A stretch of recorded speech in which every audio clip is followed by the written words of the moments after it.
जिला पंचायत हरैया से कर्मठ ईमानदार सुयोग्य महाप्रधान पद के प्रत्याशी माननीय रमेश कुमार पांडे उर्फ पप्पू पंडित को अपना बहुमूल्य वोट देकर विजयी बनावे, कामयाब बनावे।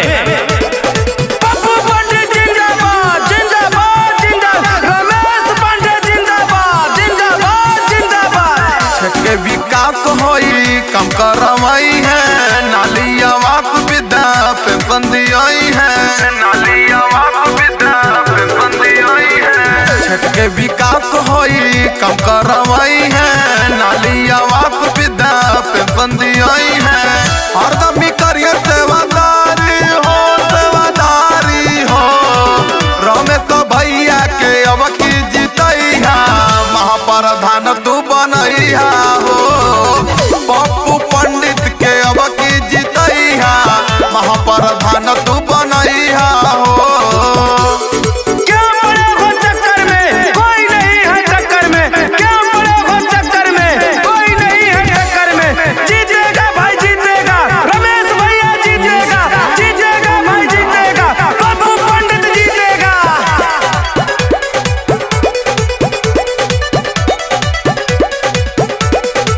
हमें ही प्यारा हो सतर दुलारा हो, चौमुखा चमकी नगरिया ए चाची माई दे दादिया नवा हो। तो पूरा करिए सगर वचनवा हो, पूरा करिए सगर वचनवा हो। हमें ही प्यारा हो सतर दुलारा हो, चौमुखा चमकी नगरिया ए चाची माई दे दादिया नवा हो। तो पूरा करिए सगर वचनवा हो। महाप्रधान तू बनैहा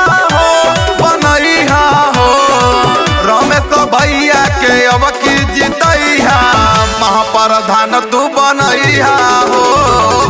पप्पू पंडित के अब की जीतैया, महाप्रधान तू बनैहा हो। जंजर की यही पुकार, पप्पू पंडित अब की बार, जंजर की यही पुकार, पप्पू पंडित अब की बार।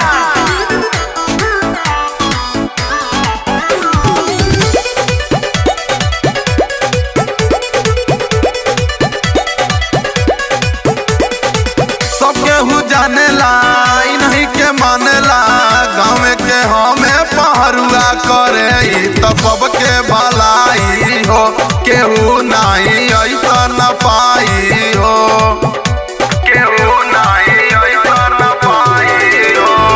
सब केहू जानेला इन्हीं के मानेला, हरैया के हमें पहरुआ करे तो सबके भलाई हो। केहू नहीं ऐसा न पाई हो। महाप्रधान तू बनैहा हो, रमेश भैया के अब की जीतैया, महाप्रधान तू बनैहा हो। पप्पू पंडित के अब की जीतैया, महाप्रधान तू बन